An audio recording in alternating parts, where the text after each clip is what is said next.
Você está ouvindo o Opencast. O Opencast é um oferecimento da Dataware Infraestrutura de TI. A Dataware é uma empresa especializada em cabeamento estruturado e atende todo o Rio Grande do Sul e Santa Catarina. Dataware, seus dados em boas mãos.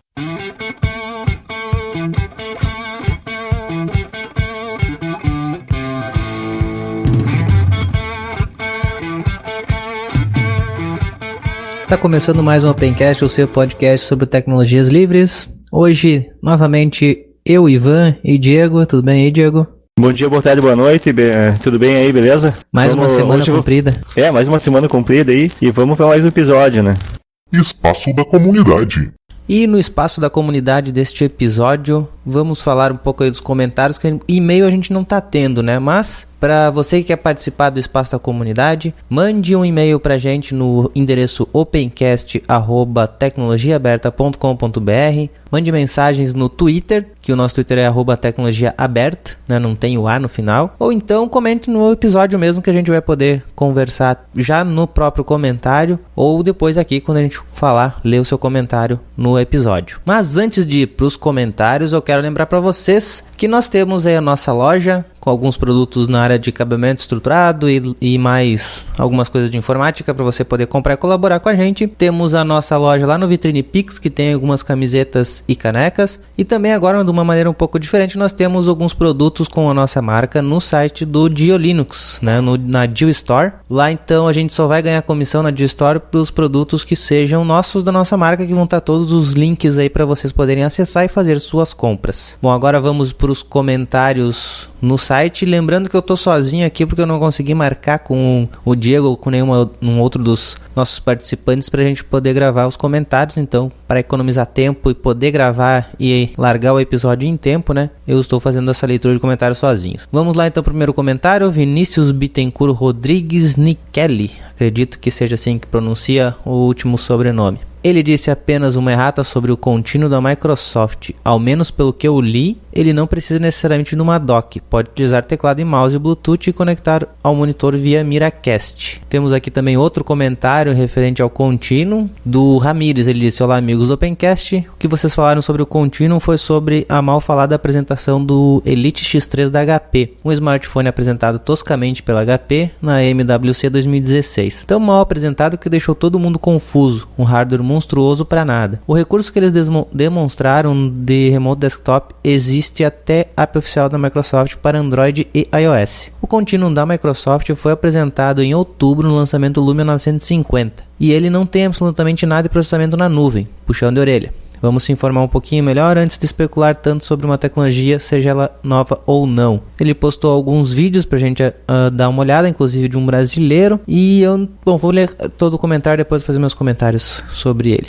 Ele mostra também de como o contínuo funciona para o público em geral e para qualquer pessoa que já tem um aparelho desse que ainda não é vendido no Brasil. No entanto, já existem alguns vídeos nacionais no YouTube com análises do pessoal. Outra coisa, antes da HP e da própria Microsoft, aproveitando que o contínuo é um recurso do Windows Mobile e não do hardware específico, a Acer já havia se adiantado e lançado um dispositivo bem melhor que o da HP com suporte ao contínuo. Daí tem um outro vídeo aqui. É perfeito? Não, mas está longe dos problemas que vocês citaram. Todos os apps funcionam localmente e não dependem nada da internet ou da nuvem, salvo óbvio acesso a e-mails, navegação na internet, inclusive em multitarefa, com Alt Tab entre aplicações, drag and drop, recortar e colar, tudo certinho como a tecnologia deve ser. Em tempo, a única falha é o fato do Windows Mobile ser insignificante, mas até aí eu não conheço pessoalmente nenhum outro usuário de Manjaro e nem por isso eu deixo de usar. Grandes abraços, saudações. Bom, no episódio eu fiquei conhecendo o contínuo pelo que o Diego me falou. Provavelmente o Diego só teve acesso àquela apresentação da HP. Citar esses vídeos também então puxão de orelha.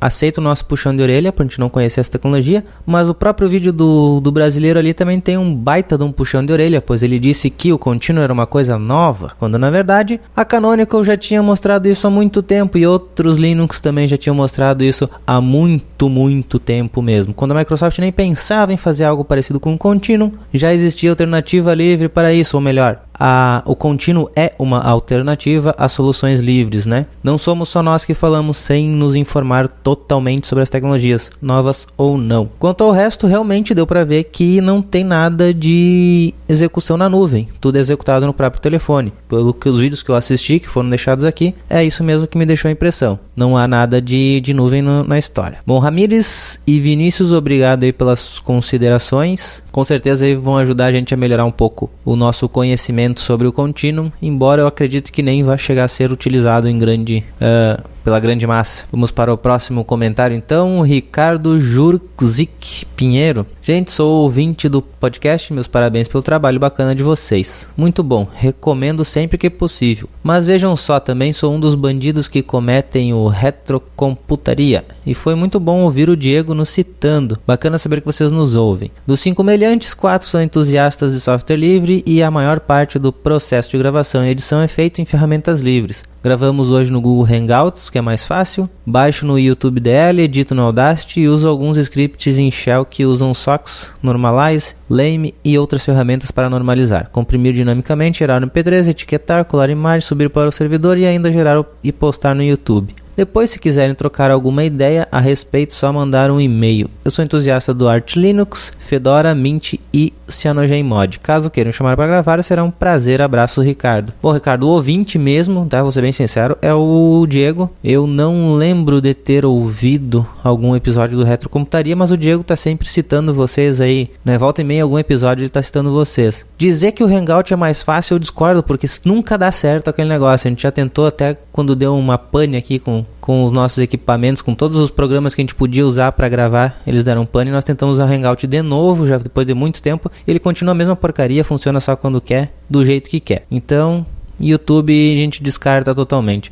Sobre as outras ferramentas é interessante, até dá pra gente, eu acho que a gente deve trocar uma ideia assim. Vou mandar um e-mail pra você ali pra gente conversar melhor, e também sobre essa opção aí de a gente fazer um episódio juntos. Ricardo, obrigado então pela sua participação. Vamos para o próximo, já é a nossa carteirinha carimbada aqui, o Eduardo Klosowski. Ele disse: parabéns, conseguiram pronunciar meu sobrenome. Na verdade eu já rodo o Debian no celular, isso porque o Maemo é um Debian, tanto que essa informação pode ser facilmente encontrada ao abrir o terminal, que já vem de fábrica com o celular. Eu também não lembrava do comando quando tinha que fazer as gravações, configurei um alias para ele, só precisava lembrar do alias e passar o nome do arquivo onde seria gravado. A licença MIT, também conhecida como licença X11, é praticamente igual a uma das versões da licença BSD. Muda um detalhe ou outro no texto, mas são permissivas da mesma forma. Os movimentos de software livre e open source, quando olhados apenas do ponto de vista de software, são iguais. Existem vários softwares livres sobre a licença MIT BSD, como programas open source como sobre GPL. Ou seja, se o software respeita o que os dois movimentos dizem, ele será tanto livre quanto open. Não importa a licença /desenvolvedor. O que muda principalmente são a relação /aceitação do software não livre /fechado e foco na liberdade /desenvolvimento software. Como também não vi a palestra, não posso afirmar, mas talvez o que o Stallman quis dizer foi que os softwares são iguais, não os movimentos. Talvez o maior problema foi a comunidade dizer que OSI seria um passo antes de chegar ao software livre, como o vegetariano seria um passo antes do vegano, e acabar misturando as coisas. Do meu ponto de vista, o software livre é um movimento referente à liberdade de software e apenas isso. Porém, como mesmo afeta as pessoas e a comunidade em que vivem, isso é parte, porém não é o foco. Dessa vez vai esse comentário mais curtinho. Até mais. Olha, dos comentários curtinhos, realmente ficou um pouquinho mais curtinho do que o primeiro, que era mais longo ali desse episódio, né? Mas, Eduardo, muito obrigado aí por suas colaborações. E o último comentário deste episódio é do Robson Dias, que ele disse: saudações a todos e parabéns por mais um episódio. Só a título de curiosidade, a questão sobre o Firefox e o Debian era o licenciamento da marca do Firefox. Tem aqui o número do bug lá nos comentários, né, do Debian. Questão esta após 10 anos que já se resolveu e o Debian já voltará a distribuir o Firefox no próximo stable e, para facilidade de manutenção, mantiveram o nome Iceweasel no atual. E há rumores de que se começou conversa sobre o IceDove, que seria o Thunderbird. No mais, abraços a todos e não aguardem mais um episódio. Ele fez um PS aqui: espero que a semana de vocês seja mais curta dessa vez, o Opencast faz falta. Infelizmente, Robson, a semana foi comprida de novo, mas estamos aqui de volta sem nenhuma chance de parar, pelo menos por enquanto. Bom, galera, ficamos por aqui no Espaço da Comunidade e fica aí com mais um episódio do Opencast. Isso aí, vamos gravar novamente sobre notícias, né, alguns acontecimentos. Em breve sai episódio com coisas especiais. O time episódio cresceu, temático? né? Pois é, o time cresceu, né? Sim. Bom, gente, vamos começar um pouquinho diferente, sem falar de Microsoft, né? É que todo episódio fala Microsoft. Pois é, tem outras notícias aí, tem bastante coisa. O mundo do código aberto não é só Microsoft. Pois é. Bom, vamos começar falando de hardware livre também, né? Que a gente sempre fala de software livre, geralmente hardware a gente fala pouco, né? Vamos começar a falar sobre um processador de código aberto? Pois é, tem um processador de código aberto, ou seja, o código VHDL, quer dizer, eu acredito que seja linguagem VHDL, ou talvez seja em outra... Como é que é outra linguagem? Pode ser Verilog, pode ser SystemC, mas provavelmente ou VHDL ou Verilog, e é um processador de código aberto, baseado em arquitetura RISC-V ou RISC-V. Eu não entendi muito, vamos ver se tu me explica. Diga. É o projeto do processador, o que é exatamente que é livre que foi lançado? Olha, pelo que eu entendi é o projeto, que uma peça de hardware, o que é aberto nela, como é que ela pode ser o de código aberto, é o projeto dela, digamos assim, que qualquer pessoa pode pegar e pode replicar essa ferramenta, esse hardware sem ter que pagar royalties, né? No caso, esse processador, qualquer pessoa pode pegar, modificar, pode fabricar uma cópia igual, pode modificar sem ter que pagar nada. Tá, basicamente isso. A gente não falou básico o nome do projeto, né? Ah, sim, Pulpino. Pulpino. Então, para que ele pode ser usado esse projeto? Para que eu posso usar o tal do Pulpino? Olha, pelo que eu tô vendo aqui no texto, eu tinha lido faz um tempinho já que eu vi essa matéria, mas eu tô relembrando agora ao vivo. É um processador de baixíssimo consumo de energia, ideal para dispositivos como tablets, celulares, coisas da... Eu já falei a palavra coisas, mas seria para coisas das internet das coisas, né? Mas enfim, para toda essa parte de equipamentos da internet das coisas, ele pode ser bem interessante. E justamente pelo fato de não ter que pagar royalties, ele, claro, vai depender da escala de fabricação dele, mas é um projeto que ele pode ser colocado, não é necessariamente mandar fabricar numa foundry e fazer a versão dele bonitinha, litografada no silício, não. Pode ser feito em FPGA, a implementação dele. Então é uma implementação livre de um processador em FPGA, que pode estar num FPGA, ou seja, uma coisa bem interessante. Sempre que fala em processador livre ou coisa assim, num chip livre, cara, sempre me vem na cabeça assim, como é que tu vai fazer a fabricação disso? Porque tu não faz em casa, não... não faz. O que você faz? Bota no FPGA, né? Se quiser fazer em casa, bota no FPGA. Meter no silício ali, fazer isso aí, não faz. Não tem como fazer em casa, né? O máximo que faz em casa é gerar as máscaras.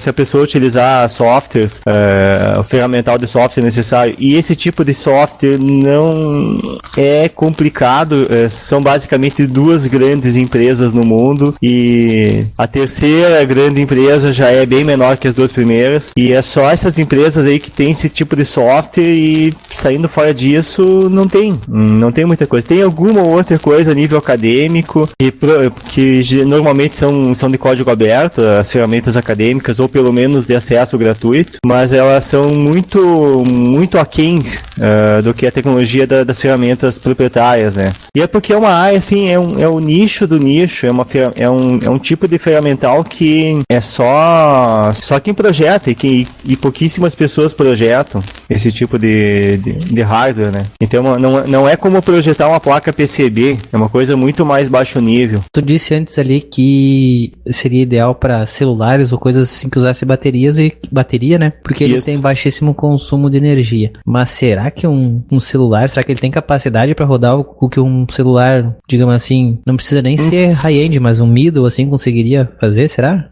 Olha, provavelmente não. Eu até quero dar uma olhadinha no site ali para ver os detalhes dele.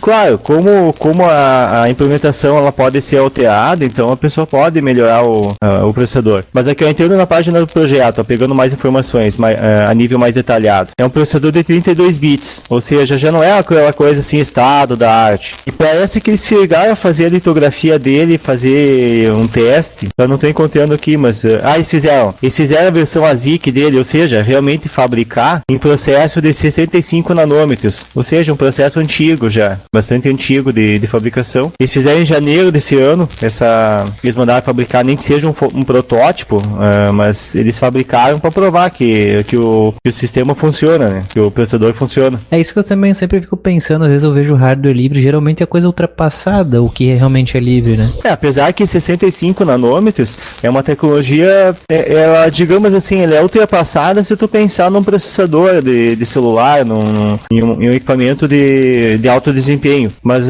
como é um equipamento que o foco dele é baixo consumo de energia, a capacidade de processamento desse pulpino deve ser uma capacidade bem baixa de processamento. Mas ele deve concorrer com equipamentos para fazer se um dia alguém quiser fazer uma placa estilo Arduino, uma plaquinha dessas de aprendizado, de desenvolvimento, que possa ser feito com um processador desses, né? É isso que eu tava com medo de dizer, eu tava achando isso seria mais um concorrente pro Arduino, mas eu tava com medo de dizer isso. Não é exatamente um concorrente, por causa que é um processador, poderia ser utilizado no Arduino, um processador desse. Tá certo, porque o Arduino é a placa toda, né?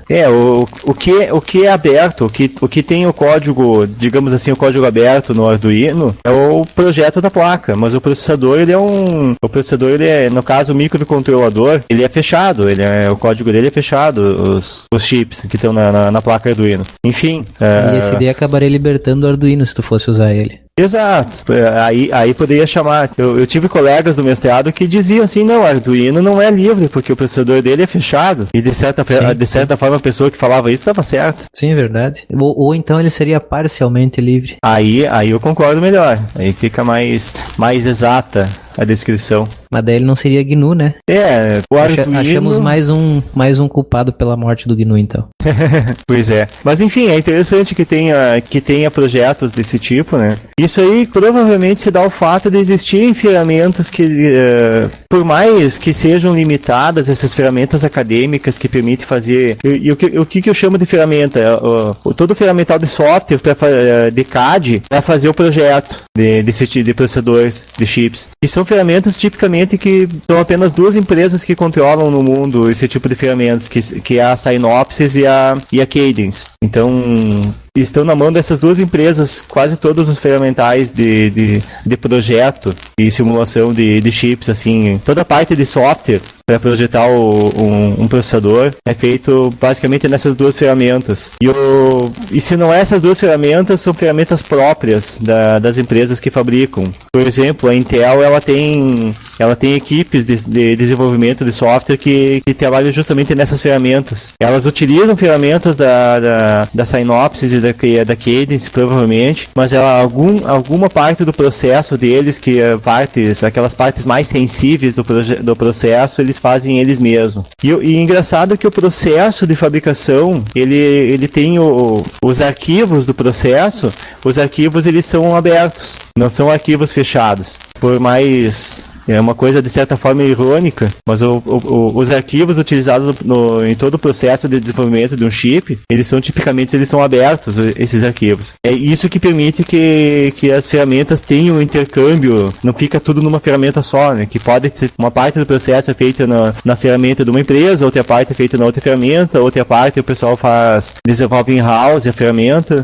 Tu diz o formato do arquivo gerado por cada programa, que é aberto. Isso, exato. Dando um exemplo, assim, entrando na parte técnica, eu vou dar o nome de dois processos que existem dentro da fabricação de chip. Existe o processo de posicionamento e o processo de roteamento. O posicionamento ele pode ser feito na ferramenta de uma empresa. O roteamento pode ser feito com outra ferramenta, porque o arquivo que comunica os dois, esse arquivo ele é aberto.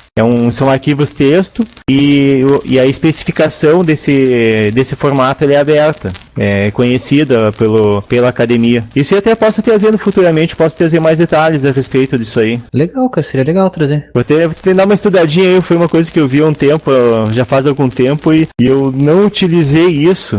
Então eu só vi na cadeira, em uma cadeira no mestrado e não utilizei o processo. Mas enfim, eu posso resgatar os slides. Vamos para o Open 365. Open tem um monte de vírgula e asteriscos e aspas, né? Porque ele esconde bastante qual que é a licença que ele usa, não tá na cara do cidadão ali o que ele tá usando, né? Pois é, isso aí, até eu vi que vocês estavam discutindo no grupo no Telegram, e eu fiquei boiando, porque eu não testei o projeto e não olhei nada ali, eu fiquei boiando. A única coisa que eu entendi é que roda LibreOffice na internet, isso aí. Isso, o Open 365, que teve um nome parecido com o concorrente de código fechado, né? Ele seria uma implementação, ou sei lá, pelo que eu entendi, na verdade é uma virtualização do OpenOffice, do LibreOffice, na verdade, para rodar na nuvem, ou seja, rodar no navegador. Eu instalei, eu vi que tem para tudo que é sistema operacional, para celular tem também. Eu instalei para dar uma olhada nele. É basicamente o LibreOffice. Tu pega ali, tu abriu ele no navegador, é o LibreOffice igualzinho. Eu só testei no computador, né? Não testei no celular. Mas é o OpenOffice exatamente igual ao que a gente tem no computador, o aplicativo instalado. Só que o que a gente estava discutindo é que em lugar nenhum no site do Open 365 ele fala de qual licença que ele usa. Ele só tem lá o local para te baixar o cliente e pronto. Aí tu tem que dar uma minerada muito grande pra te conseguir chegar até a licença dele, né? Se a coisa tá tão oculta assim, ou a incompetência de quem fez, realmente tem alguma partezinha ali que não é exatamente open. Provavelmente. Pelo que eu entendi, a empresa que faz isso, ela trabalha com esse tipo de virtualização pra web, né? Pois é. Enfim... é uma matéria assim que eu fiquei meio boiando. Eu só vi assim, cara, ok, permite utilizar o LibreOffice remotamente, digamos assim. Mas mais do que isso, eu não tinha me inteirado a respeito da matéria e fico... É chato perceber que o pessoal utiliza a nomenclatura Open ali para parecer que a coisa é de código aberto, mas na verdade não é porque utiliza uma ferramenta que lá dentro é de código aberto. Que ele diz aqui para te ter acesso, né, que tu bota teu e-mail ali, eles vão te mandar e-mail para te conseguir acessar. Ele diz aqui, Open 365 é 100% open source, viu? Não é free software, é open source. E você pode baixar ele e botar no seu próprio servidor. Só que ele não diz a licença. Ele diz isso só, que é 100% livre, ponto. Mas não diz qual a licença você está usando. Então tem acesso ao código dele, mas não se sabe qual que é a licença. O pessoal ali no Telegram deu uma investigada maior, eu acho, se não me engano, alguém achou o código no... Qual que é aquele repositório lá de código fonte? No GitHub? Eu acho que foi no GitHub. Se não me engano, era GitHub que o pessoal comentou. Achou lá, mas, né, tipo, não foi um negócio assim fácil. Não é trivial. Não, o pessoal teve que garimpar. Não sei se não procurou no GitHub pra ver se achava o projeto e acabou achando. Pelo site dos caras não tem nada, né? Nossa, é complicado isso aí. Infelizmente tem o pessoal que, aparentemente o pessoal quer deixar escondido. Pois é. Agora eu tô vendo aqui, o Mobile Client só tem pro Android. Pro iPad e iPhone vai vir em breve. A questão de fazer a aplicação para iOS não depende só de fazer a aplicação, faz a aplicação e depois a Apple tem que liberar, né? Sim. Aqui para baixar pro Linux ele tem um Deb, né, que seria pro Ubuntu 14.04 ou mais novo. Só que voltando a dizer, a licença tu não acha em lugar nenhum. Acho que nem eles sabem qual que é a licença, eles só sabem que o código ele tá aí, mas o código é nosso. Eu acho que esse aqui fica até pra gente continuar brincando aí, pra poder pegar mais informação. Bom, o pessoal que tá no Telegram também ali, no nosso grupo, pode depois colaborar nos comentários pra falar essa parte que ficou cabuloso aí pra nós, né, que nós não achamos. Pois a licença do cara, se ele realmente é open, se ele é free, se ele é só open.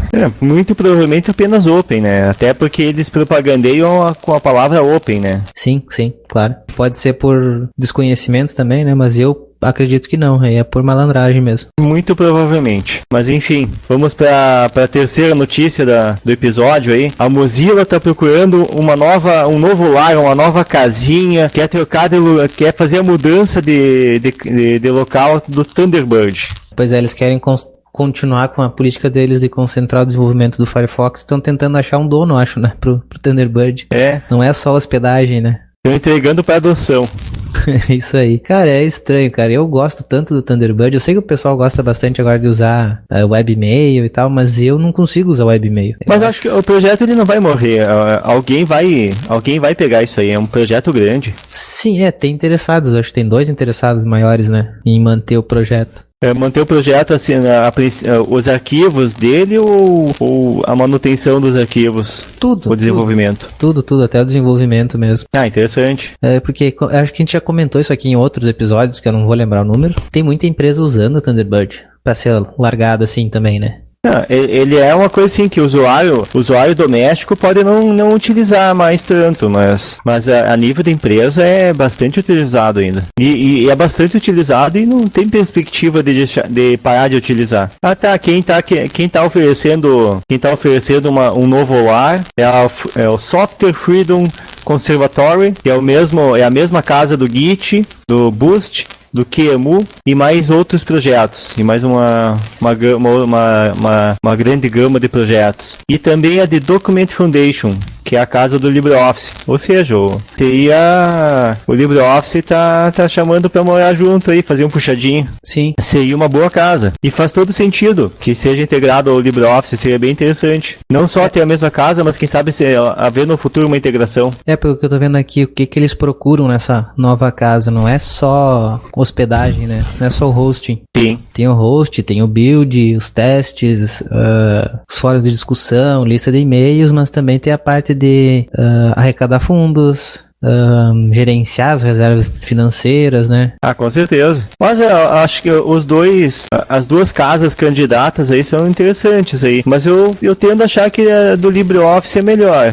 Sim. É mais, pelo menos faz mais sentido, já faz mais sentido com o que já tá ali, né? Aqui tem na segunda página aqui o último tópico diz a possibilidade de transformar o Thunderbird numa fundação independente também. Também nada, não se descarta, né? Mas é um bom cliente de e-mail, com certeza. Aliás, não só um bom, é um excelente cliente de e-mail, um cliente, como se diz assim, um cliente offline. Sim. Mas é um tipo de ferramenta que pouca gente utiliza, mas quem utiliza muito. Eu tenho ali um banco de dados de e-mail, mais ou menos em torno de uns 5 GB. Tem muito arquivo, anexo, tem bastante coisa assim. Cara, é inviável ter isso na nuvem, ter um cliente web. É muito arquivo pra mim, eu preciso toda hora, não tem como ficar toda hora que eu precisar de um arquivo, eu vou baixar. Pois no teu caso, não só no teu caso, mas no caso de muita gente é o que salva o dia, né? Sim, imagina, né? Necessário. Depois nós vamos comentar um pouco sobre ali a limitação de dados, então, imagina.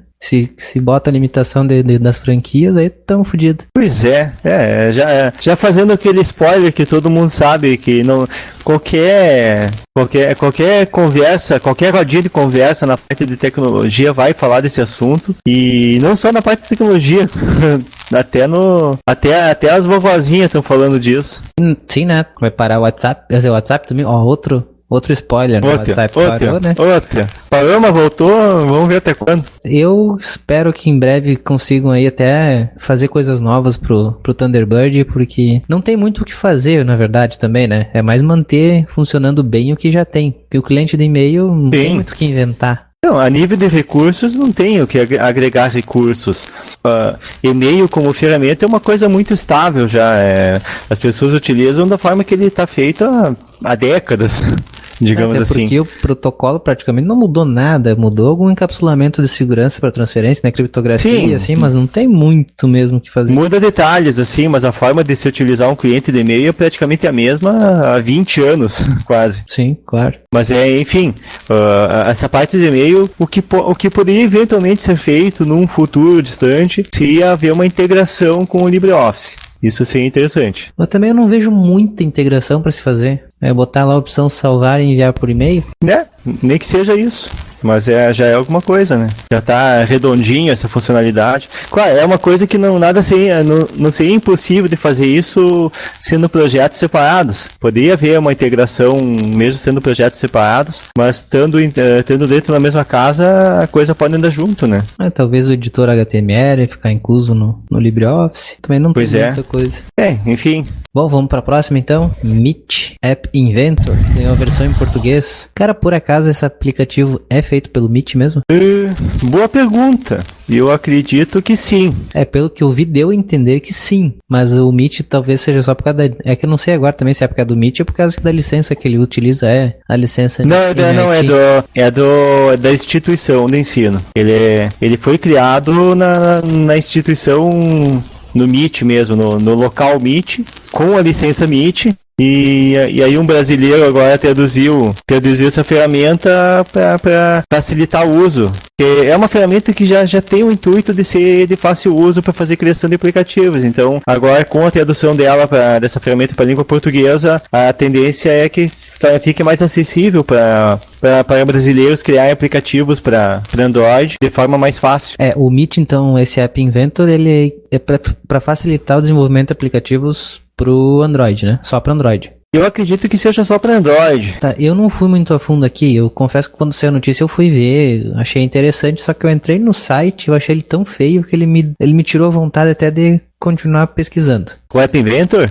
O site mesmo, appinventor.me. O site deles parece aquele site de 1995. É um site todo poluído visualmente, mas é o site da ferramenta. O site da Unicamp que está trazendo a notícia tá mais organizado do que o site do Meet que tem a ferramenta. Sim, eu chamo mais atenção no site que divulgou ali do que do próprio site da ferramenta. Eu perdi totalmente interesse quando eu entrei no site da ferramenta. Pois é aquela coisa, é site feito por pessoas que não sabem fazer site.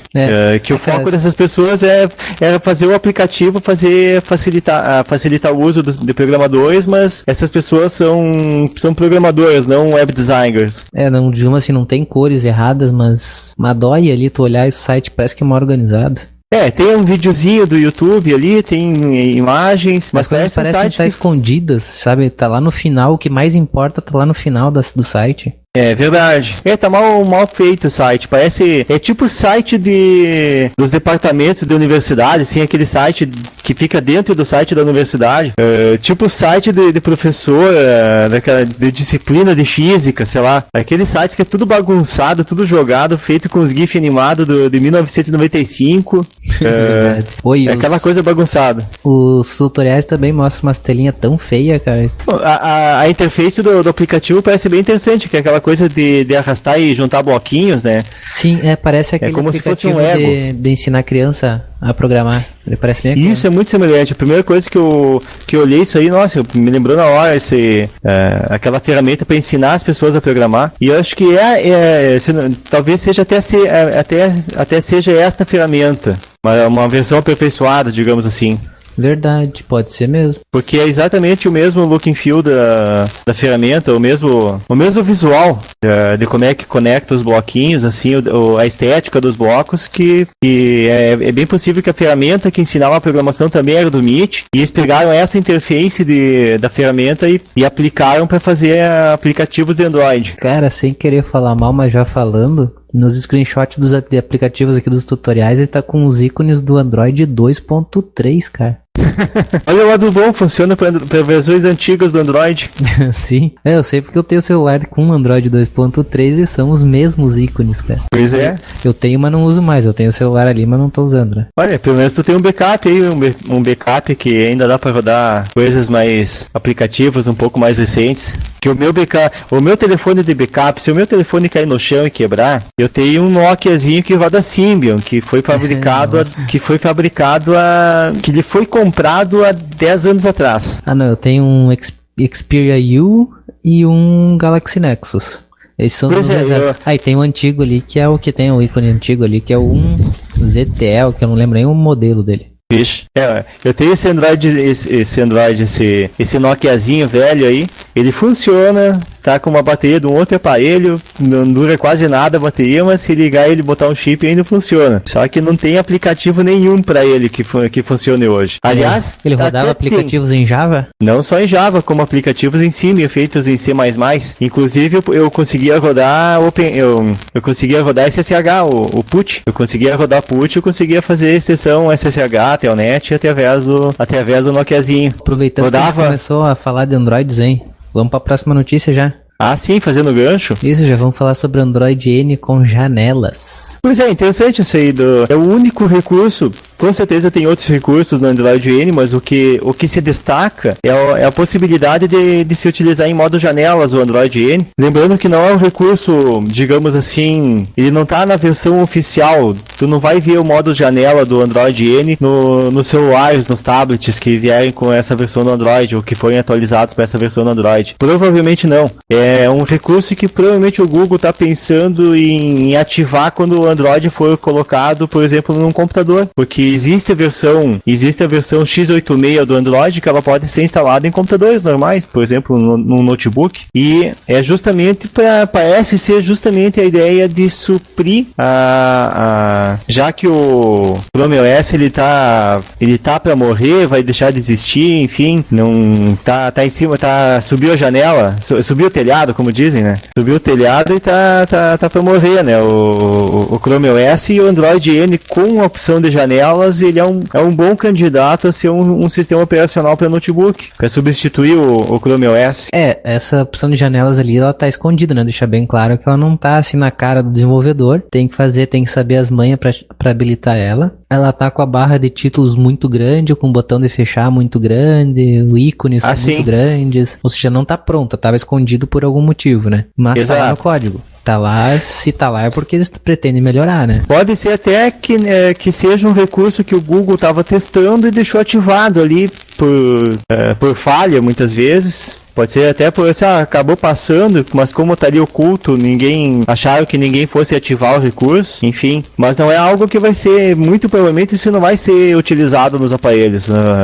Talvez nem seja nessa versão, talvez na próxima versão do Android seja utilizado isso aí. Talvez esteja apenas testando o recurso, colocar aí para ver como é que se comporta, se o código não quebra, se tiver esse recurso dentro dele, enfim. Eu não sei, cara, eu tô acreditando que vai ser na próxima versão mesmo. Lançar essa versão final aí vai ter essa opção. Talvez seja até uma estratégia meio às avessas de fazer um beta desse recurso. E as pessoas que hackearem esse recurso, e obviamente existem pessoas que vão hackear se tu colocar um recurso escondido em um sistema que é largamente utilizado, as pessoas vão descobrir esse recurso e vão querer utilizar.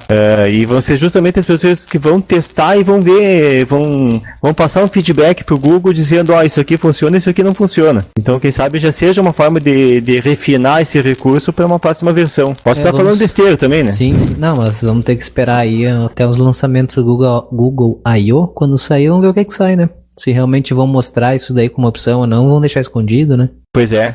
Mas enfim, como a gente já tá falando em sistemas operacionais, né? Vamos seguir.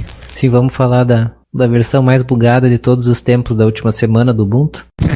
Pois é. Tu até fez o vídeo, né? Que é bem interessante. Bom, então tá falando do lançamento aí do Ubuntu 16.04. Conforme já o cronograma dizia, né? Era para ser lançado agora, então. A última versão LTS, lançada antes tinha sido então a 14.04, agora 16.04. LTS, ou seja, 2 anos atrás.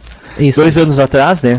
Isso, e a LTS, para quem não sabe, é uma versão com longo tempo, de assim, aportuguesando, né, o termo, longo tempo de suporte, que seria, na verdade, long term of support, né, seria, então, longo termo. A tradução é uma tradução que até, é longo tempo de suporte, fica uma tradução estranha, mas, por incrível que pareça, funciona na mesma ordem das letras. É uma tradução honesta, né, uma adaptação honesta.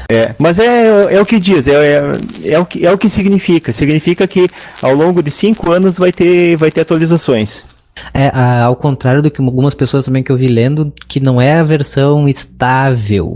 Tem gente que simplesmente olha a LTS e diz, essa é a versão estável do Ubuntu. Com o tempo vira uma versão estável, mas é uma versão nova que vai ter um suporte maior a atualizações. Não quer dizer que não, saiu a versão LTS é uma versão estável. Não. A versão LTS, ela vai ser a versão mais estável do Ubuntu do Ubuntu não, a versão mais estável do Ubuntu vai ser quando morrer a versão LTS anterior, mas quando acabar o suporte da versão anterior, mas vai ser uma versão bastante estável daqui a 1 ano, por exemplo, que vai ser mais estável do que todas as versões que ainda tem suporte, tirando a versão anterior do LTS. É isso aí, é só para não desfazer um pouco a confusão. Bom, vamos falar o que tem de novo, então, nessa versão. Bom, a primeira que tu falou do vídeo, né, que eu fiz, que a versão mais bugada do Ubuntu foi essa lançada, né? Só para deixar o pessoal apare pra quem não tava seguindo ali no site. Eu fiz o vídeo porque eu só tava esperando o pessoal chegar no Facebook, lista de e-mail, companhia, dizendo, né? Meu Deus do céu, que versão ruim do Ubuntu, né? A pior versão que o Ubuntu já lançou, cheia de bug, né? Nunca teve uma versão tão bugada. Só que a gente ouve isso a cada 6 meses. Pois é. Sempre que o Ubuntu lança uma versão, é a versão mais bugada de todos os tempos. E hoje a versão mais, que a gente pode dizer que a versão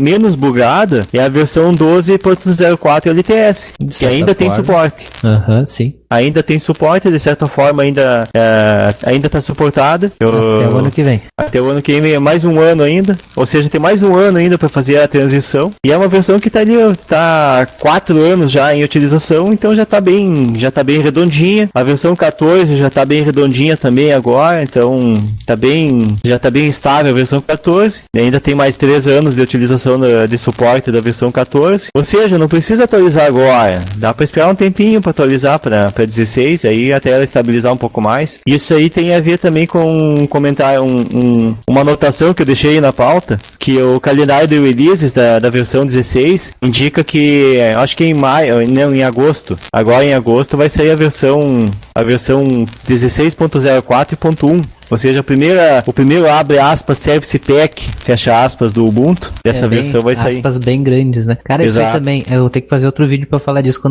quando for sair a versão 16.04.1, porque daí vai ter neguinho que vai dizer, olha só, o Ubuntu tava tão bugado que lançaram até uma versão a mais, lançaram o 16.04.01 por causa dos bugs que tinham antes. Não, sempre sai a versão .1, .2, .3, .4, pelo menos até .4 vai. Então 16.04.4 vai sair. Que na verdade o que eles fazem? Eles pegam todas as atualizações que já saíram e empacotam de novo, basicamente. As correções que foram feitas são reempacotadas numa ISO só. Sim, é para a pessoa não ter que baixar ISO zerada e ter que passar todo um set de atualizações. Isso aí vai corrigir, inclusive, problemas que estão ali mais... aqueles bugs mais chatinhos ali, que estão muitas vezes no próprio... Claro, isso veio ao longo das versões beta dele, né? Ele já sai mais ou menos estável, né? Nunca vai sair uma versão muito crua, mas ele vai ficar um pouquinho mais estável quando sair a versão .1, né? Ele fica mais tranquilo pra botar numa empresa, por exemplo, né? Cara, eu vou te dizer que eu fui louco e botei. Nós estamos já rodando com o 16.04. Lógico, não foi tão louco assim, né? Porque eu testei que a gente tem máquinas padronizadas, né? As nossas máquinas são todas iguais. Então, se funcionou perfeito numa, vai funcionar perfeito na outra. Pois Quando eu fiz o teste, ficou perfeito, cara. Tinha algumas coisas interessantes, inclusive, que parece uma coisa boba, mas a calculadora da 16.04 é muito melhor que a calculadora da versão 14.04. Só isso já motivava, cara, o usuário já ficava felizão, só por ter aquela calculadora nova. Eu não tinha aberto ainda a calculadora. Eu tenho uma calculadora física, uma calculadora, abre aspas, analógica aqui do meu lado. Eu tenho uma calculadora científica aqui na minha gaveta, que eu utilizo ela em vez de utilizar a calculadora do computador. O pessoal, por exemplo, que adora essa calculadora nova, porque ela mantém o histórico das operações que tu vai fazendo. Ela tem o papelzinho que vai imprimindo em cima. Isso aí. Só isso o pessoal já adorava. Isso aí o pessoal já, quando via no meu computador, quando eu tava com a versão mais nova do Ubuntu, né? E eles com a versão mais antiga. Por que a tua calculadora mantém o histórico, a minha não? Eu queria que a minha mantesse também. Só por causa disso. É muito bom isso aí. E principalmente essa empresa que tu botou, né, como a utilização dela para a utilização da calculadora, tendo esse papelzinho em cima, abre aspas, papelzinho, esse histórico, faz todo sentido. Para onde eu trabalho, onde a gente botou realmente. Faz todo sentido ter isso aí. Existem áreas que não fazem muito sentido, não há muita necessidade de ter isso, mas a maioria das pessoas que utilizam a calculadora, é muito bom ter esse histórico em cima ali. Bom, vamos falar um pouquinho sobre o que tem de novidade além da calculadora, né? Tem uma novidade que o pessoal tava louco para que saísse, que era a possibilidade de tirar a barra do Unity, ou do lançador, né, da esquerda e botar em outro lugar. Então agora dá para botar na parte de baixo, sem precisar de um aplicativo que modifique o código, né, do Ubuntu. Não tem a ferramenta gráfica direta do Ubuntu que tu marca uma opção e tu posiciona onde tu quer. Mas tem como tu fazer ou por comando, ou por um aplicativo específico que na verdade vai rodar o comando, né? Exato. Ou um aplicativozinho que roda o comando, ou direto pelo comando mesmo, né? Tem uma outra... Eu coloquei embaixo. Fica muito estranho. Eu nem usei essa modificação, cara. Porque pra mim não faz sentido estar ali embaixo. Pra mim faz todo sentido estar ali na esquerda. E eu vou te dizer, eu sei porque, eu já sei qual que é o teu argumento e eu concordo com ele. Porque o monitor ele é Eu acho que ninguém mais utiliza, ou pouquíssima gente utiliza monitor que tenha proporção 3x4 ou 4x3. As pessoas utilizam monitor 16x9, monitor widescreen. E um monitor widescreen faz todo sentido que a barra fique do lado. Tem outro motivo, não é só esse. Esse também é um dos grandes motivos, né? Que tu ocupar o espaço onde tem mais espaço, né? E outro motivo eu também sei. Eu sei que tu vai falar isso e tem tudo a ver com a forma que o Unity organiza no Ubuntu os botões de maximizar e fechar, que eles já ficam próximos ao lançador. Tu me conhece, hein? Exato, né? Tu já falou isso, né? Sim, se tu fecha o aplicativo, vou ter que ir até lá embaixo com o mouse pra abrir outro, cara. Pra quê? Se eu tô ali, tá na minha mão. Esse aí pra economizar a bolinha do mouse. Ops. Não tem mais bolinha. Pra Não economizar tem mais. as pilhas do mouse sem fio. Pra economizar a pilha do mouse. Depois dessa atualização, dessa também da barra, tem a mudança dos pacotes, que tem agora o pacote Snap, que eu não vi funcionando esse pacote Snap ainda. Pois é, também não testei com pacote Snap. Instalei pacotes Deb. Inclusive, nas versões bem preliminares, estava tendo um bugzinho que ele não permitia instalar pacotes Deb. Por exemplo, um exemplo bem clássico, instalar o Spotify no Ubuntu. Tu tem que entrar no site do Spotify, no navegador, baixar o pacote Deb do Spotify para o Ubuntu 64 bits e, teoricamente, você dá 2 cliques, ele vai abrir a central de programas e tu vai clicar em instalar. Ok, ele faz, ele aparece a central de programas, tu clica em instalar e ele não faz nada. Mas aí se tu instalar com o comando de PKG no terminal, ele instala normal. Só que é um bugzinho que tá ali e acho que já deve ter correção, mas como eu já instalei tudo que eu tinha que instalar com o pacote Deb, eu não sei se já tá funcionando corretamente. Não sei, eu costumo geralmente instalar .deb no terminal, eu não tenho o costume de fazer isso via interface gráfica, mas eu vi gente também falando que se tu instalar o gdeb, né, o pacote gdeb, esse bugzinho aí também desaparece. Ah, tá. E outra novidade, aproveitando falar de pacotes, é que o Ubuntu tá usando agora também a central do GNOME, né? Tem a central que sempre teve, central de programas do Ubuntu, mas tem a central de programas do GNOME, que vamos dizer, muito mais rápida do que a central do Ubuntu, né? Como é que é o nome da central de programas do GNOME? Essa eu nem sabia. Deixa eu abrir aqui, peraí. Ubuntu Software, eles mudaram o nome, na verdade, que é o do... Tá, é a mesma? O nome sim, mas não é a mesma. Sim, mas é o mesmo... Sim, é que tem os botões no meio, né? Isso. Tenho todas as atualizações. Mas a que tinha no Ubuntu ainda persiste ali? Acho que só tem uma central, né? Não, tu tem que instalar, tá nos repositórios. Tá. Mas não. Só que daí tem um outro problema nessa Ubuntu Software, que são os programas que tu pagou. Essas só vão estar disponíveis na central do Ubuntu antiga. Interessante. E a central antiga do Ubuntu tá disponível no Ubuntu Software? Já vou te dizer aqui. Não aparece, eu escrevo aí lojinha do... tá disponível? Ubuntu Como é que é o nome? Center. Ubuntu Software Center. Aparece aqui. É que eu faço a pesquisa no Dash ali. Quando eu quero abrir a lojinha do Ubuntu, eu escrevo Store e abre. Verdade, nunca procurei assim. Bom, eu boto lojinha. Isso aqui em inglês, né? Cara, a central, tu tá com 1604 aí? Estou. Tá bem mais rápido, né? Não, tá bem interessante. A única coisa que eu achei um pouquinho chata é que nos programas que já estão instalados, ele não tem uma forma de tu pesquisar. Tu pode pesquisar eles através da aba todos os programas, mas na aba dos programas instalados tu não tem o menu de pesquisa, tu tem que ficar rodando o mouse ali pra catar. Isso é uma coisinha chata, porque às vezes tu quer desinstalar uma coisa em específico e tu tem que ficar rodando. Claro, tu pode clicar na aba todos e fazer a pesquisa, mas quantas pessoas vão saber desse macete? Mas enfim, é um detalhezinho ali de interface do usuário. Pode afetar algumas pessoas, mas nada muito grave. Continuando aí com as mudanças, a ISO aumentou de tamanho. E digo mais, vai aumentar mais ainda. Dizem que aumentou principalmente por causa dos pacotes de Snap, né? Faz sentido. Mas até é o tamanho do arquivo que não é lá, não é o bicho. E a versão instalada do Ubuntu também, eu instalei na minha máquina. Eu pessoalmente não sei como é que ficou na tua, mas na minha máquina tá ocupando cerca de 15 GB. Eu não fiz esse cálculo aí, não olhei. Tenho nas minhas duas máquinas rodando, mas não olhei. Pois é, e é um tamanho bastante reduzido, assim, se for pensar para o sistema operacional em 2016, é bastante reduzido. Continuando aqui, uma mudança que não tem, o Unity 8 não tá ali, né? Eu não vi se tá para teste. Que eles prometeram que ia estar para teste, eu não fui atrás mesmo, mas não é o padrão. Continua o Unity 7, Outra coisa que mudou é que agora a busca por aplicativos e arquivos não faz busca online por padrão, e isso acelerou o Dash absurdamente. Cara, isso ficou muito mais rápido. Mas quando eu instalei também, eu já removi isso daí, já removi o trequinho da Amazon ali também. Nem lembro se tinha. Eu te ter ideia, nem lembro se tinha. Tinha. Inclusive, se tu remover lá na linha de comando, remove tu tem que remover o aplicativo lá, realmente, lá dentro das pastas do sistema. Mas dá pra remover. Tá aí esse kernel BSD aí, esse eu não sei. Cara, pessoal, imagine uma situação maluca. Imagine alguém colocando o kernel BSD no Ubuntu. Sim, fizeram. E sim, funcionou. Puta, já é nessa versão mesmo, tem. Não é nessa. Para as próximas? Fizeram nível de teste. Fizeram uma distribuição chamada... Não oficial. A nível não oficial, fizeram uma versão chamada Ubuntu BSD. Eita. E pelo jeito funciona. Vou ter que testar isso aí, cara. Vou ter que buscar isso aí e testar. Tem as screenshots, assim, claro, o pessoal, eles fizeram rodar com o interface LXDE. LXDE não, desculpa, a do ratinho lá, que eu não tô lembrando o nome. O XFCE. Estão utilizando essa interface aí. A do ratinho, já vem com o exame de DNA. Pois é.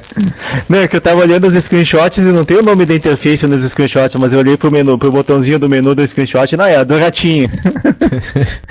Tu falou do ratinho, eu parei pra pensar um pouco, porque eu pensei no exame da DNA.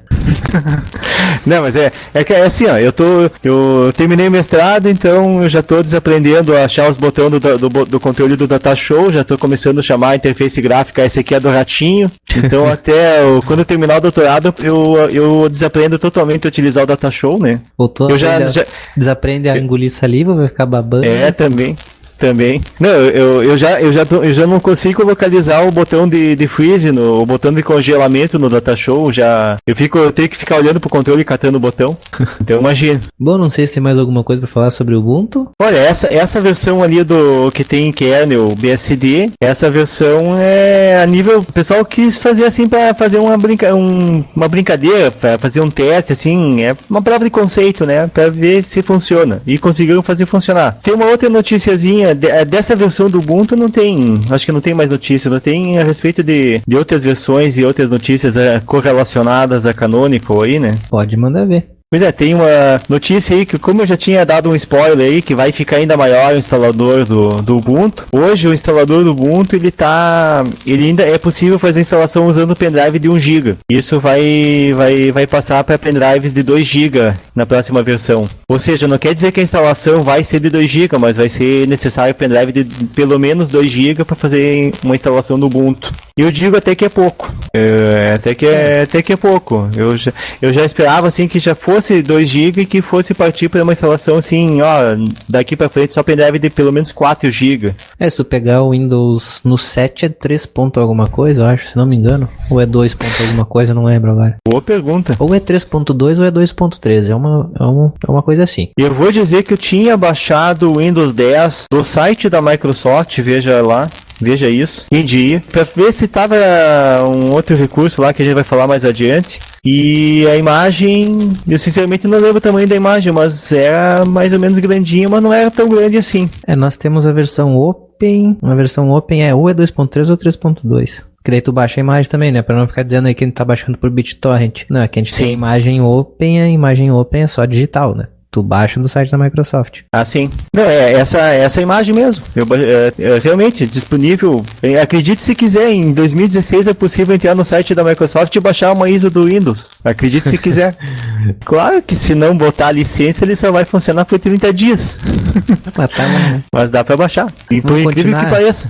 Já que começou a falar Microsoft, a gente nunca consegue fugir da Microsoft, eu acho, nos últimos episódios, né? Vamos para fazendo gancho, né? Para as notícias relacionadas à Microsoft. Vamos deixar o filé para depois, né? Vamos falar das outras, né? Que a Microsoft, ela recrutou como é chamado na internet, o Mr. Linux da Oracle, para sua área de open source. A Microsoft, ela chamou para trabalhar o Sr. Win, eu não vou saber falar esse nome. Win Koekaer. Win Koekaer. Eita, é esse carinha aí mesmo que vocês vão ler lá nas notas. Enfim, ele era funcionário, digamos assim. Ele era funcionário da Oracle E agora a Microsoft chamou para trabalhar lá para cuidar da parte de open source da Microsoft. Ele trabalhava também com a parte de virtualização. Provavelmente a Microsoft tá de olho aí no cara para mexer na Azure, né? Com certeza. Com certeza. Ou com cerveja, como dizem, né? Fazendo trocadilho. Mas com certeza tem, não é só essa parte do open source, tem essa parte da virtualização por trás. A Microsoft, historicamente, ela faz isso, ela contrata pessoas de outras empresas quando ela quer desenvolver um projeto diferente, ela vai atrás de recursos humanos em outras empresas. Isso já aconteceu historicamente lá na época do Windows NT, quando ela foi desenvolver, parece que existem boatos, dizem por aí que naquela época ela contratou, quando a Microsoft foi desenvolver o Windows NT, ela contratou gente que era especialista em um outro sistema, acho que é o OpenVM, não tinha a versão Open, mas era um sistema chamado VMS, se eu não me engano. Ela contratou o pessoal que tinha conhecimento nessa área, que trabalhava com isso para fazer o NT e depois para fazer a versão 2000, se não me engano, que tinha recursos, que tinha coisas de Unix já, algumas coisas de kernel de Unix. Acredite se quiser, o Windows tem coisas de kernel de Unix desde os anos 90. Mas a Microsoft, ela contratou gente que era da área também, para fazer esse tipo de coisa. Mas enfim, e provavelmente tem a ver essa parte de virtualização, essa parte de nuvem. Ainda mais que a Microsoft, ela já como a gente já falou em episódios passados, não lembro se foi o último, se foi o penúltimo, mas a Microsoft vai disponibilizar o SQL Server para Linux até o final do ano. Já está disponível a ferramenta de programação deles, a ideia de programação, E vê como é que é o nome da ideia mesmo, Qual ideia? Da Microsoft de programação, Pera aí. Não é o .NET. Alguma coisa Studio. O Visual Studio. Visual Studio. O Visual Studio ele já está disponível no Linux. Claro, não é a versão completa, mas ele é disponível como um editor de código no Linux. A Microsoft já sinalizou que ela quer desenvolver plugins pro Eclipse para facilitar o desenvolvimento de coisas relacionadas a .NET, ou seja, a Microsoft quer fazer que programadores consigam desenvolver para ambiente Windows Azure dentro do Linux, e a Microsoft também está já fazendo o gancho com a notícia com o filé. A Microsoft quer colocar o Bash, na verdade já colocou, só tá polindo ele, já tá passando uma cera e polindo o Bash do Linux dentro do Windows 10. Mas a gente vai falar isso aí na sequência, porque também tem uma notícia falsa. Bem, tá tudo errado nessa notícia, né, que a gente vai comentar agora. Não, esse podcast tinha que ter saído no dia 1º de abril. Claro, se saísse no 1º de abril, a gente não ia ter essas notícias, mas tinha que ser 1º de abril hoje. Por causa que tem essa notícia falsa, tem uma outra lá que é uma notícia falsa que eu caí que nem um pato. É verdade. Que eu fiquei até um pouco de raiva, assim, que eu caí que nem um pato na notícia que a gente vai comentar mais adiante. Mas tem essa do Windows aqui, pela manchete diz: Windows desbanca o Linux no mercado de servidores. Aí eu fui muito complicado. Os números que eles mostram aqui não batem, cara, não fecham. Por exemplo, a parte de servidores de e-mail diz que a Microsoft fica com 75% do mercado. Olha, deve fazer pelo menos uns 10 anos que eu não vejo um servidor com Windows, cara. Eu sei que eles existem, mas nunca os vi. Pois é. Aí o que eu fui pesquisar,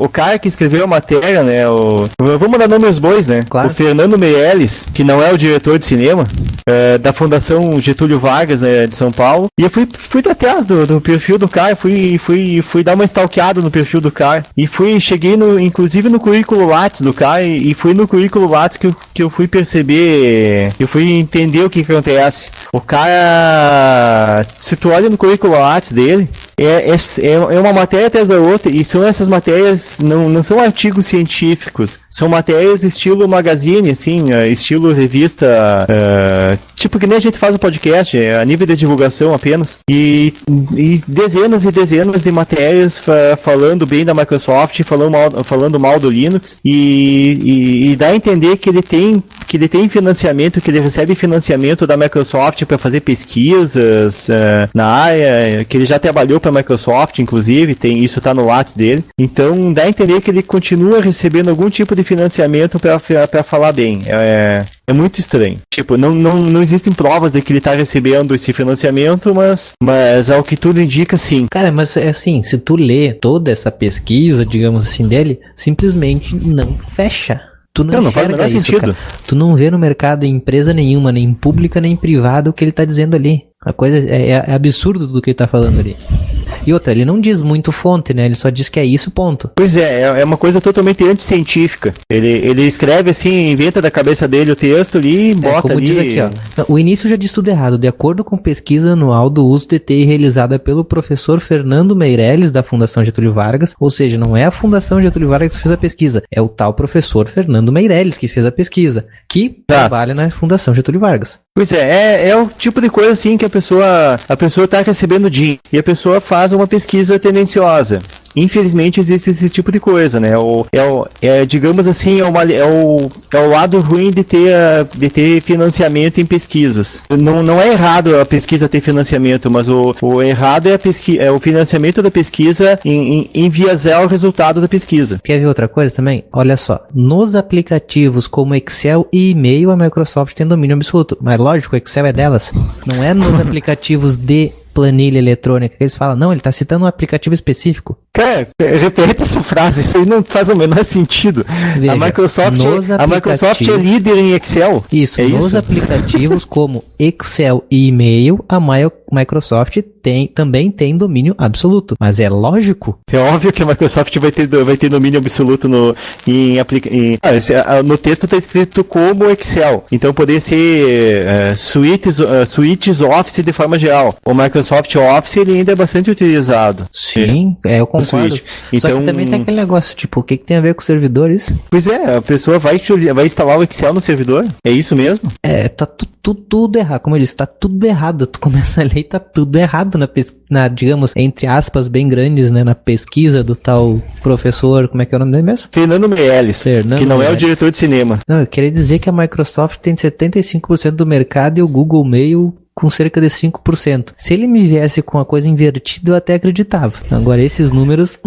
A utilização... Eu não tenho dados a respeito da utilização do Gmail, mas olha ao redor de vocês aí, ouvinte, olha ao redor de vocês aí, quantas pessoas utilizam Gmail, quantas pessoas utilizam outros e-mails de outras fontes. Tipo, seja o e-mail da Microsoft, seja algum e-mail do Hotmail, seja o e-mail do Yahoo, seja o e-mail de uma empresa, enfim. Quantas pessoas que vocês conhecem, ao redor de vocês, que não tem conta de Gmail? O Gmail é praticamente onipresente na sociedade. As pessoas chegam até a estranhar quando tu passa um e-mail que não é @gmail.com. Pois não chega tanto.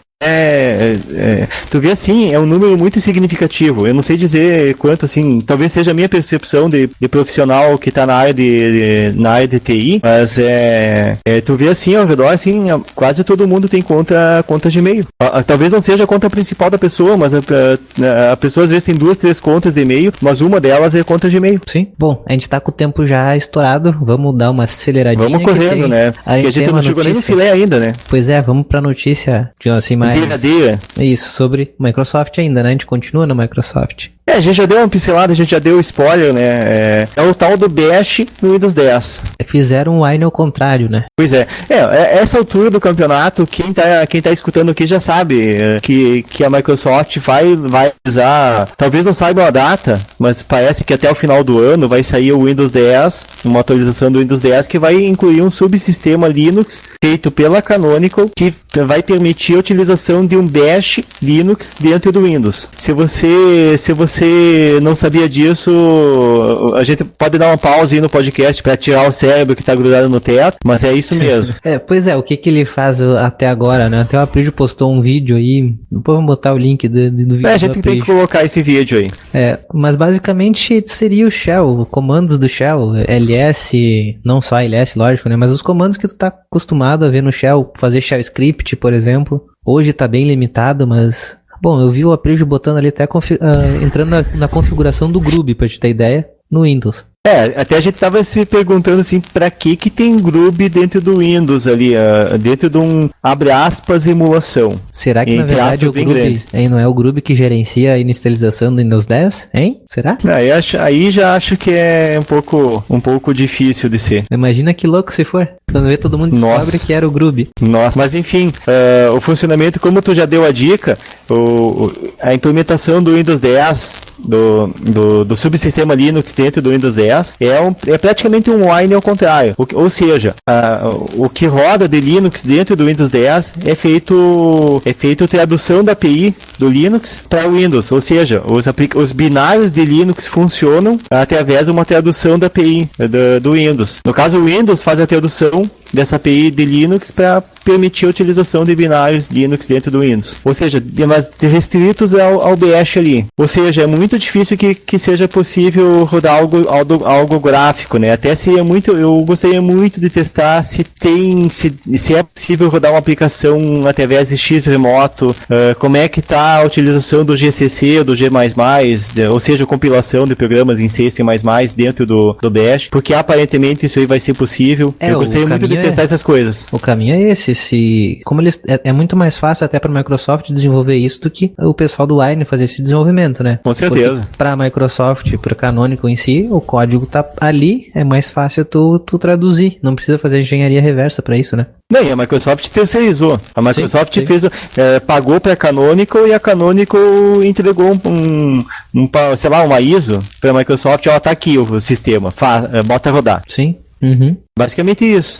Talvez a Microsoft tenha feito alguma coisa em parceria com a Canonical para fazer justamente essa camada de software que faz a tradução da API. Isso é uma coisa que provavelmente ambos tiveram que trabalhar em conjunto, porque é uma coisa que a Canonical sozinha não ia conseguir fazer e a Microsoft sozinha também não ia conseguiria fazer, mas talvez não quisesse fazer. Pensa outra coisa louca agora, se provavelmente a Microsoft largou o fonte do Windows para Canonical mexer. Eu duvido que não tenha largado pelo menos uma parte do código. Imagina vazar sem querer, assim, bem sem querer. É que assim, o fonte do Windows, de certa forma, ele já tá, ele pelo menos, não sei se hoje ele ainda mas teve uma época que por questões judiciais, o fonte do Windows ele estava disponível para universidades. Mas, claro, não é assim, qualquer universidade era cheia de restrição. Mas existia a possibilidade de ver algumas coisas do fonte a nível acadêmico, de ver algumas coisas do fonte do Windows. Eu não sei de ninguém, eu não conheço nenhuma pessoa que tenha visto sequer uma linha de código sequer do jogo Paciência. É que nas restrições estava, inclusive, que tu não podia falar o que tinha lá dentro. Eu acho que eu não podia falar nem falar que sabia que tinha visto. Era restrito ao extremo. Muito provavelmente. Mas é possível que tenha sido feito algo nesse sentido com a Canonical. E não é a primeira vez que a Microsoft libera parte do seu código-fonte para uma outra empresa fazer algum recurso para o seu sistema. Isso já aconteceu lá no Terminal Service, quando foi implementado o Terminal Service, ou seja, o sistema de acesso remoto que existe na família NT do Windows, né? Ou seja, todos os Windows atuais, mas enfim, o sistema de acesso remoto que é utilizado lá no tempo do Windows NT, lá no início dos anos 90, a Microsoft pediu para a empresa Citrix ou Citrix, ela fechou uma parceria para fazer um recurso que permitia fazer multiusuário dentro do Windows NT. Depois, ao longo do tempo, isso foi transformado em acesso remoto, mas essa parceria foi feita e reza a lenda que foi disponibilizado uma parte do código-fonte do kernel do Windows, ou seja, de coisas realmente necessárias para fazer o multiusuário, para essa empresa conseguir fazer essa implementação na época. E na versão seguinte do Windows NT, no Windows NT 4.0, já estava empacotado como uma caixinha do Windows, uma versão do Windows chamada Windows NT Terminal Server Edition ou algo assim, que tinha esse código-fonte que a Citrix escreveu. Isso aconteceu nos anos 90, então não é de hoje que a Microsoft permite acesso de forma controlada ao seu código-fonte para que outras empresas de forma terceirizada implementem algumas coisas para o seu sistema. Mas enfim, é um recurso que está ali, hoje está em versão beta, pelo vídeo que o Aprígio Simões ele fez. Se vocês assistirem, vocês vão dar muita risada, porque não é um vídeo vídeo que não tem áudio, ele tá em qualidade até um pouco baixa a imagem, mas ele só fica xingando. Eu pessoalmente eu não consegui entender muita coisa do que ele tava digitando ali, deu pra ver que ele ficou testando alguns comandos, ele via, mas isso aqui não existe, não tá implementado, como isso aqui não faz o menor sentido, e só ficava xingando. Só palavrão no vídeo, é engraçado de ver. Ele fala bastante palavrão também, se tu não gosta de palavrão, não vai ver. Mas é basicamente o seguinte, o que dá pra entender é que a implementação tá bem incompleta ainda, tá, pelo menos a visão do Aprigio tá muito incompleta e é bem deficitária a implementação. E é o que, pelo menos é a leitura que a gente faz do que o Aprigio fez do vídeo, né? Mas existem coisas assim que eu realmente gostaria muito de testar, como eu já tinha falado antes, parte de compiladores, GCC e G++, a parte de rodar aplicações de forma gráfica, se vai ser possível rodar alguma aplicação de forma gráfica, se vai ser possível fazer um acesso SSH numa máquina Ubuntu, por exemplo, e rodar uma aplicação de forma gráfica através do SSH dentro do Windows sem ter que instalar um Xming, por exemplo. Então, é o tipo de coisinha assim que seria bem interessante de testar. Bom, vamos tentar terminar? Vamos lá. Só para encerrar, então, a gente vai citar um pouquinho aqui sobre as franquias de dados de internet fixa, que estava para ser implementado, agora não está mais para ser implementado. No momento da gravação aqui também tem um bloqueio do WhatsApp, que já não está mais bloqueado. Pois é, aconteceu tanta coisa. Teve essa história da franquia de dados. Enfim, quem tá escutando já sabe disso. Então a gente tem 2 resumos aí. Tem um resumo que saiu mais ou menos no começo do fervo da situação, que é um texto do site Jovem Nerd. Tem também um vídeo do Felipe Castanhari, do canal Nostalgia, que é um vídeo bem curtinho e bem... É o tipo de vídeo assim que é para uma pessoa mais leiga.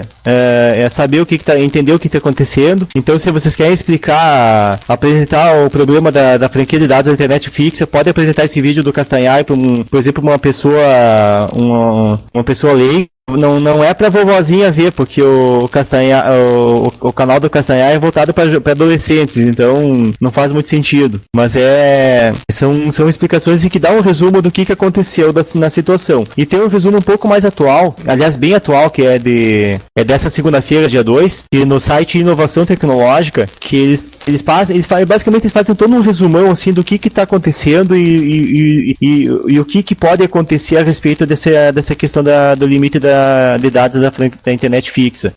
WhatsApp, todo mundo já sabe também o que acontece ali. Tem também coisas relacionadas à CPI do Cybercrime. Era para ter sido hoje, não sei se foi ou não, votado na Câmara dos Deputados. Não sei se era votação em plenário, se era votação em comissão, sei lá o que era, mas tava rolando alguma coisa na Câmara dos Deputados a respeito da CPI de Cybercrimes. E a respeito de CPI de Cybercrimes, o podcast Segurança Legal tem muito mais conteúdo e tem muito mais embasamento para falar a respeito disso do que a gente. E também a respeito de marco civil da internet. Então, o pessoal do Segurança Legal, inclusive o episódio 99 deles, eles fizeram especial sobre o relatório da CPI dos Cybercrimes. E muito provavelmente o próximo episódio eles vão falar de todo esse churume que está acontecendo na internet brasileira. Não sei se tem alguma coisa a acrescentar aí. Só para falar sobre as franquias de dados da internet fixa, aprovando isso, embora muitas operadoras já tenham contratos, inclusive o que eu tenho aqui já está isso no contrato há muito tempo, a grosso modo inviabilizaria a existência de vários sites, podcasts, canais de vídeo, pessoas que hoje não vivem desses canais, seria totalmente inviabilizado, inclusive nós aqui. Acabando a franquia aqui, com certeza eu não pagaria para poder ter mais, eu não poderia publicar nada, não que eu esteja publicando muito, né, mas ia dificultar bastante. Com certeza o pessoal, né, que mantém canais no YouTube, que mantém podcast, até que mantém site, ia ser extremamente prejudicado. Quem usa a internet de uma forma minimamente mais, de um uso um pouco maior e um pouco mais profissional, vai ser muito afetado. Pessoas que fazem cursos de EAD, empresas que utilizam armazenamento em nuvem por algum motivo, ou fazem acesso remoto para interconectar suas redes, enfim, sofreram bastante prejuízo. Apesar que rolou boatos ali depois já ao longo do processo aí que parece que não ia ser para empresa, que era só para uso doméstico, ou que iam existir versões ilimitadas, não sei o que também, a um preço maior. Mas o preço é absurdo a mais, né? Sim, limitadas. Mesmo assim, ia afetar muita gente. Enfim, eu não sei, eu acredito que seja a tua opinião também, mas eu não sou contra no futuro haver uma franquia de dados na internet fixa. O que eu sou contra é que essa franquia seja extremamente pequena e o preço seja alto. Isso é. Mas eu confesso que eu sou contra, cara. Qualquer franquia, na verdade eu sou contra hoje até a franquia em celulares. Pra mim isso é voltar no tempo de como a gente tinha internet de escada, que você pagava por horas de navegação. O que você pensa a respeito de franquia, se for ver em outros países, até quando era pra ter sido gravado esse episódio há algum tempo atrás, eu tinha até entrado em contato com a Prigio, entrado em contato com o Hélio Loureiro, com o Og Maciel. O Og Maciel não conseguia entrar em contato, mas eu não sei qual que é a opinião dele, mas eu vi relatos assim de outros países, como é que funcionam as coisas lá, e basicamente existem franquias, só que as franquias são tão grandes que as pessoas acham que é tudo ilimitado. As pessoas utilizam a internet e nem sabem que tem franquia às vezes. E existem essas franquias, mas também não são em muitos países, são em poucos países que isso existe. Franquias que realmente afetam mais a população é basicamente na Índia. Segundo o Hélio Loureiro, basicamente na Índia e no Brasil, que tem essa ideia maluca de fazer a coisa bem limitada. Essa ideia maluca que é tendência mundial, segundo as operadoras, né? Não é que existe na Europa, existe nos Estados Unidos, mas o limite de dados da franquia é tão alto que as pessoas não chegam, não batem no limite, mesmo assistindo direto vídeo em 4K, as pessoas não chegam nesse teto. Então, a pessoa tem que... a franquia existe, assim, basicamente para ter um mecanismo jurídico para pessoa que, sei lá, que a pessoa que resolve montar um servidor em casa e tá usando toda a banda, 24 horas por dia. É basicamente para esse tipo de gente. Isso nós teremos que ficar, acho que de olho agora, porque ainda não tem nada definido, não tá nada em definitivo, né? Não tem uma decisão definitiva, tá tudo meio suspenso. Tá rolando coisa no Senado, parece que vai ter carteirada em cima disso. Há boatos de que que existem nomes aí que são contra, no sentido de que querem o limite, né? Se vocês derem uma pesquisada, vocês descobrem quem que é, mas é assim, não tá de forma assim explícita, mas parece que tem algumas pessoas, alguns políticos aí que querem que a internet seja mais limitada mesmo, mas enfim. Vamos ficar de olho então nisso aí, que interessa a todo mundo. Sim, com certeza, né? Isso aí afeta todo mundo mesmo hoje, afeta até mesmo quem não tem internet. Quem não usa internet afeta até essas pessoas, porque vai afetar empresas, às vezes algum serviço vai ficar mais caro por causa que as pessoas utilizam a internet para baratear o seu processo, né? Às vezes até algum insumo, alguma coisa pode ficar mais caro no final das contas, né? Bom, vamos para a finalização então, vamos para o quadro Libera Geral, onde a gente fala sobre programas ou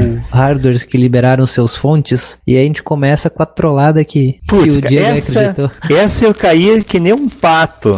Mas que nem um pato, mas bonito, cara.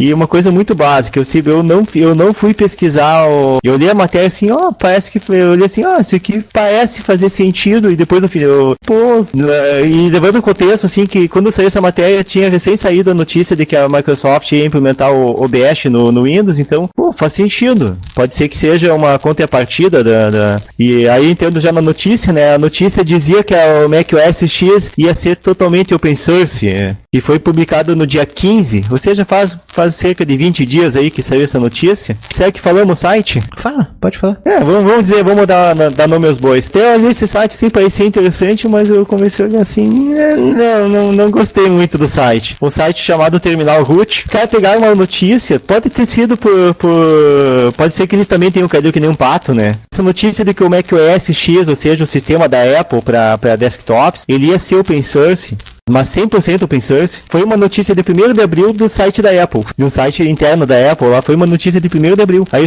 o site Terminal Root pegou essa notícia e veiculou como se fosse uma notícia verdadeira. Pode ter sido que tenha pego essa notícia um tempo depois, eu não tenho percebido a data, o que é muito comum. É comum hoje as pessoas pegarem as notícias um tempo depois e não se atentam mais. As pessoas às vezes estão ligadas na questão do 1º de abril, no dia 1º de abril, talvez no dia 2 de abril, mas passou uma semana, esqueceu o 1º de abril, né? Sim, mesmo no 1º de abril as pessoas não prestam tanta atenção assim, que é 1º de abril. Nem no 1º de abril, né? Mas enfim, eu caí que nem um pato, acreditando que fosse verdadeira essa notícia e na verdade não era uma brincadeira de 1º de abril da Apple. Mas, entretanto, todavia, não é tão longe da realidade. Só que, não é nenhum anúncio.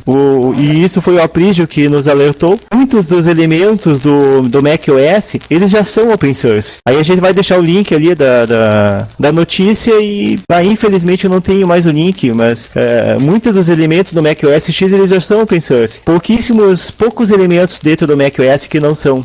Basicamente algumas coisas da parte da interface gráfica, e agora eu não lembro mais, mas são pouquíssimas coisas. Muito pouca coisa dentro do macOS X que não é open source ainda.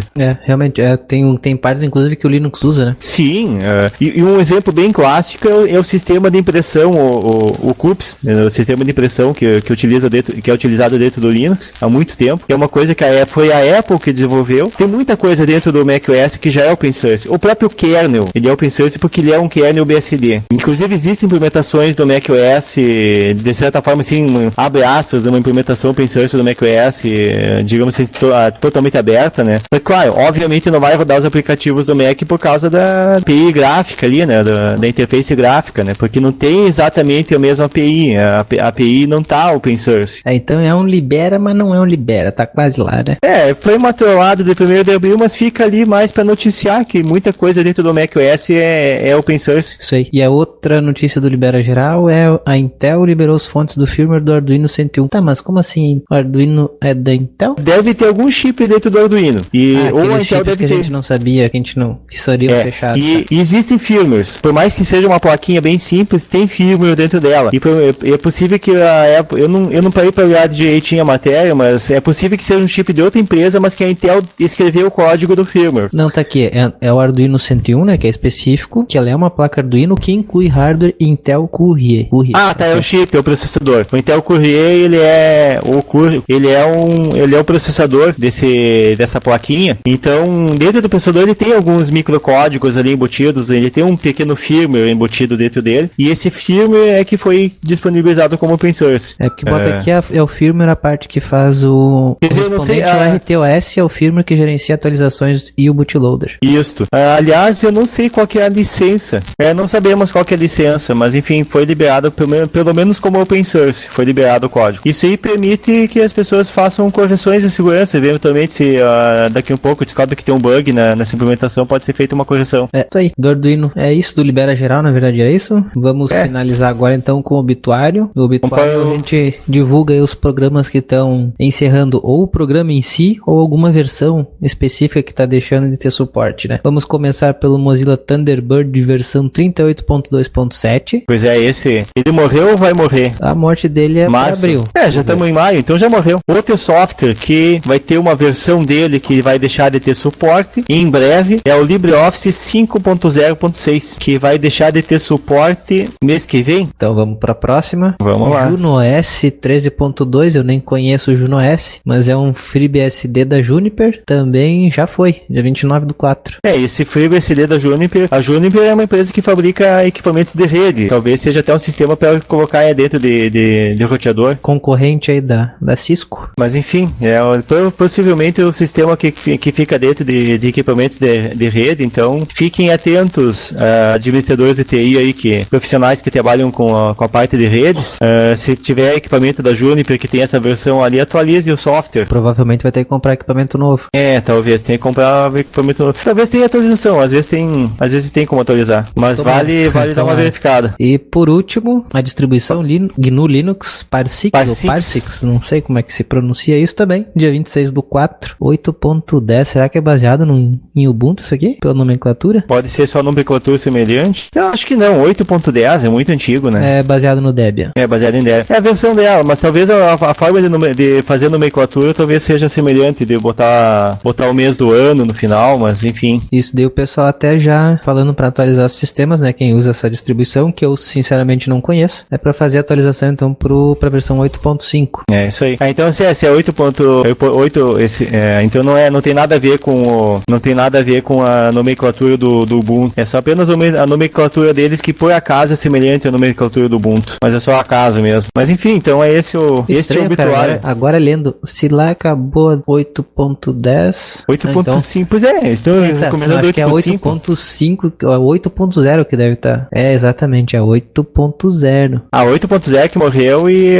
é pra... Isso, tá, vai sair a opção 8.10. Isso aí. É, tá, só em... Então a gente ia passar uma notícia errada aí. A versão do PAR6 que morreu é 8.0. 8.0. Então, e vai pra 8.5 ou pra 8.10. Isso aí. Bom, Diego, vamos finalizando então. Obrigado aí mais uma vez pela participação. E estamos organizando, né, pro pessoal voltar aí mais gente. Tem gente que tá com fone estragado, com microfone estragado. Tem gente que tá longe, tá em outro país. Mas a gente tá ajeitando as agendas aí pra voltar. Mais gente aqui. Vocês não ficarem só ouvindo nós dois. Pois é. Obrigadão pela participação. Eu que agradeço a oportunidade e agradeço aos ouvintes aí por ter me escutado até essa hora aí. Ter escutado nós dois aí falando até essa hora aí. Eu que agradeço a persistência de vocês aí. É isso aí. E até o próximo episódio. Isso aí, obrigado a todo mundo que nos ouviu então. E até o próximo episódio do Opencast.